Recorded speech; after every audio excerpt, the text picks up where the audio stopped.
Hi everyone, I'm playing the second Kharkov scenario in Kharkov battles. This is scenario K. The game comes with 3 scenarios that you can play out of the box, and then you need the full Blau original game to play the massive scenario campaign. So this is scenario K. It's on a smaller map compared to the other scenario that I already played.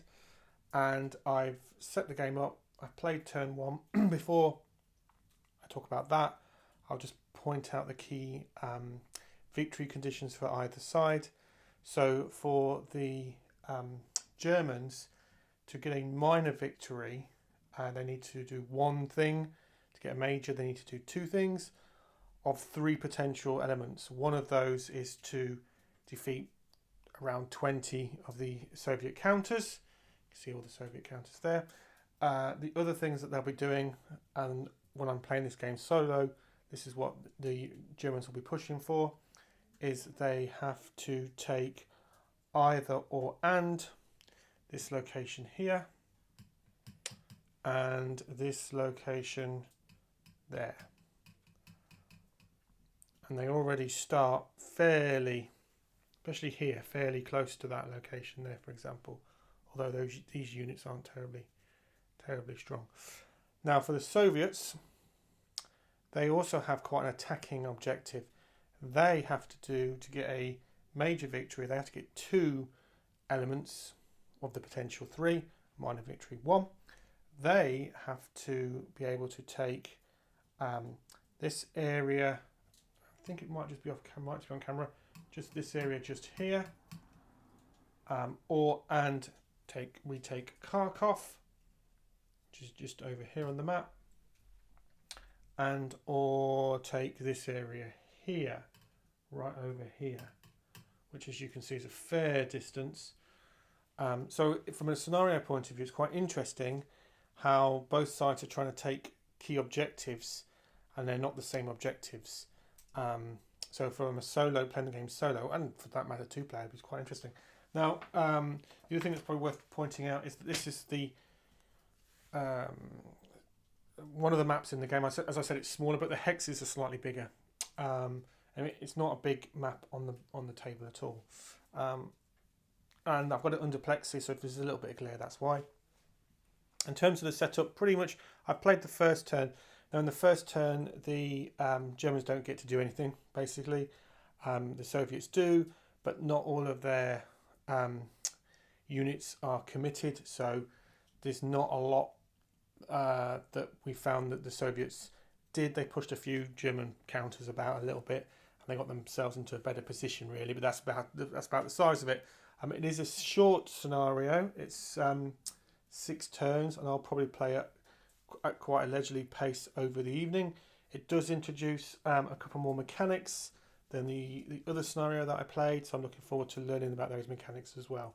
So yeah, just in turn 1 of 6, so 5 more turns to go. So just finished up turn number 2. What's interesting is that in both the 2 sides, you can't, as the player, do everything that you would want to do. So the Axis, because of their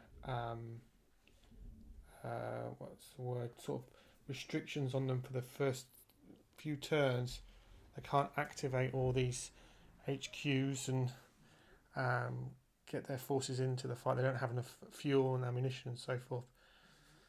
So for the Axis, we activated these units down here, and they started to push north of the river, and we were able to drive some of the Soviets back with the aim of taking this objective here. And the Soviets in turn 2 were able to do a lot more than the Axis were.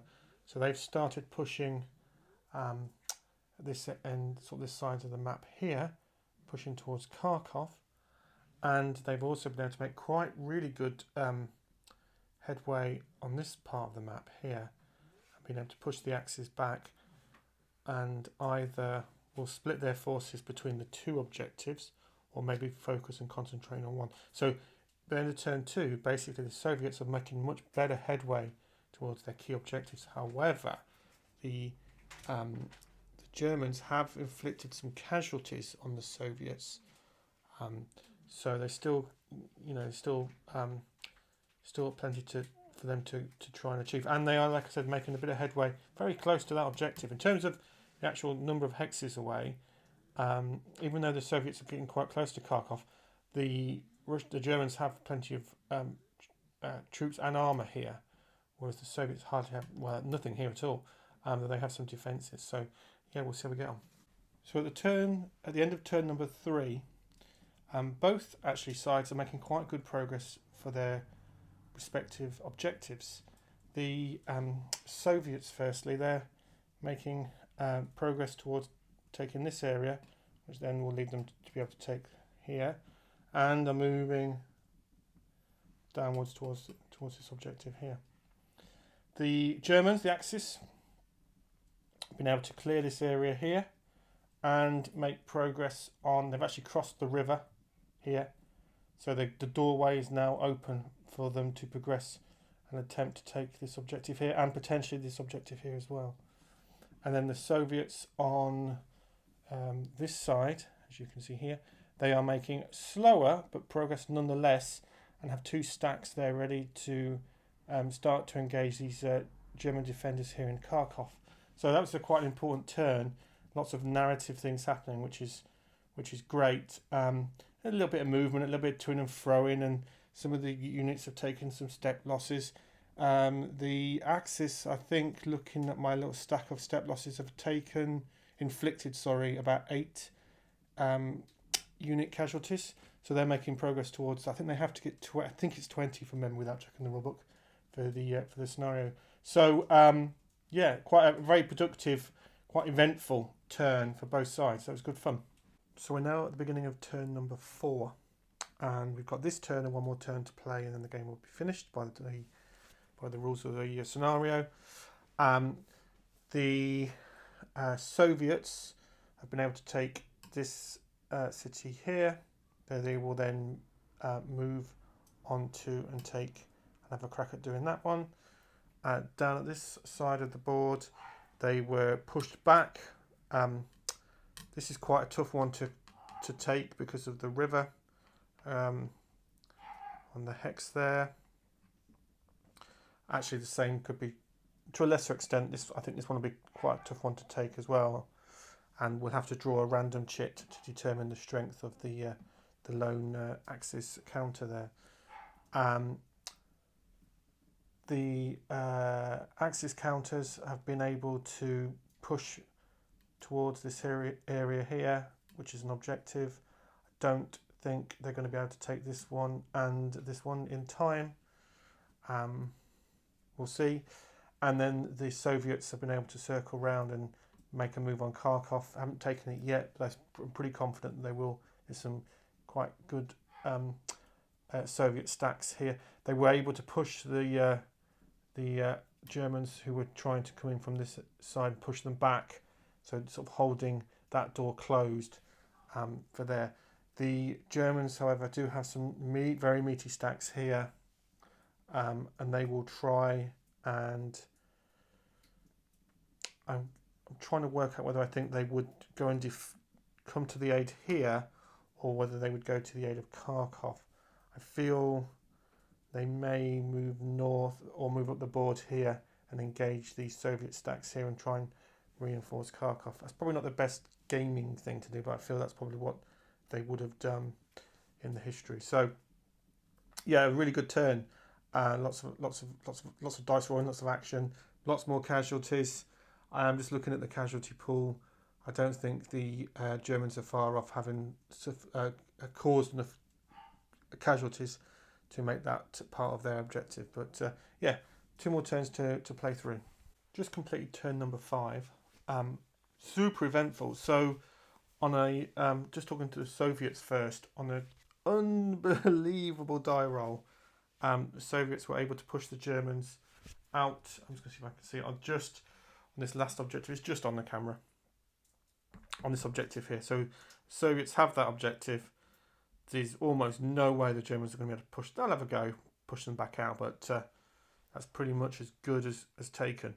and they were, however, repulsed back from this objective here. So unlikely, and they took some losses in doing so. So unlikely that they'll be able to, again, even when the odds are really stacked against you, a 9 on the D10 can make the opponent to retreat out. So, and then not able to take Kharkov yet. They're going to wait until this last turn to have a crack at Kharkov. The Germans were able to push over the river here, and that we'll see if they can take this objective here in the last turn. They will be able to get this stack to try and have a go at that objective here. And the German forces were able to stop the Soviets. They closed the door effectively to stop the Soviets coming from this part of the map to reinforce. So yeah, do the last turn and see how it all works out. Finish the last turn. Super eventful. Where do we start? Okay, so the Soviets, they took part of Kharkov, but were unable to push all the Germans out.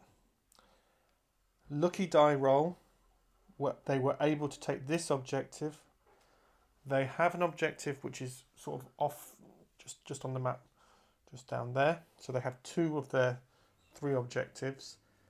The Germans were not able to take this objective. They were pushed back and repelled, but a lucky die roll for them, and they were able to take that objective just there.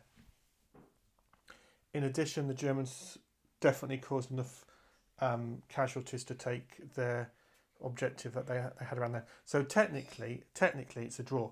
To me, that's unimportant compared to the sort of the narrative play of the game.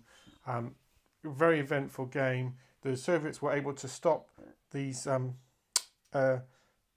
German counters here, and these Russian counters were never able to progress. The door had been closed.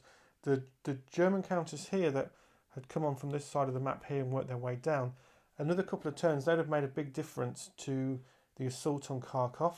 So I can imagine how, when playing the game in more time, even if the Soviets were able to take Kharkov, I think they'd have difficulty holding on. And I think these stacks here would have eventually succumbed, been worn away by these German units here. I think the Soviets would have been able with another few more turns to remain hold of here. I'm not so sure about here though. So yeah, quite an eventful scenario, and I'll just give you some concluding thoughts. So yeah, a fun scenario. Didn't take long to play. Played it over a couple of evenings. Quite eventful, a rich sort of narrative played out, which is what I'm looking for when I'm playing a game like this solo. Again, I feel that in terms of the rules, I probably got definitely forgot a few, and that doesn't matter. It didn't stop me enjoying the game. Didn't stop the scenario playing out historically in some interesting manner. So that was all good. I really do like this mechanic of where the strength of the unit is a chit pull. So when you have a unit, this doesn't apply for all units, but you'll have a unit and it will move into combat, and to determine the strength of that unit, you randomly pull a chit from a mug. Got them over here, and depending on what type of unit it is, you look on the chit and it tells you what the strength is. I think it's a really neat mechanic. It does make the stacks a little higher because you have chits then under the units, but it's only 3 units broadly speaking in this game, so the stacks are never too big, so it's not too physically fiddly. I really enjoyed that. The game has this particular scenario had a really nice pace. You straight away into the action. There's some quite difficult decisions for both sides to make. Playing this game solo, like I said, really, really rich narrative played out, which I really, really enjoyed. And there was something quite dramatic every single turn, which I liked. I can imagine playing it 2-player would be absolutely brilliant. So yeah, really enjoyed it. I will play the largest scenario next. I think that's on the larger map again. Not larger map, but normal size wargame map. This one is physically smaller. Quite like that actually. It's quite nice to play a game like this on a smaller footprint. So yeah, really enjoyed it. So yeah, looking forward to playing the next scenario, which means when I've done that, I'd have played all 3 scenarios. And then what I'll do is move on to a different game and then come back to this and reread the rules and have learned a bit. Maybe watched a few of the playthroughs, some of the YouTubers to learn the game better. But really enjoyed it. Thanks for watching as ever.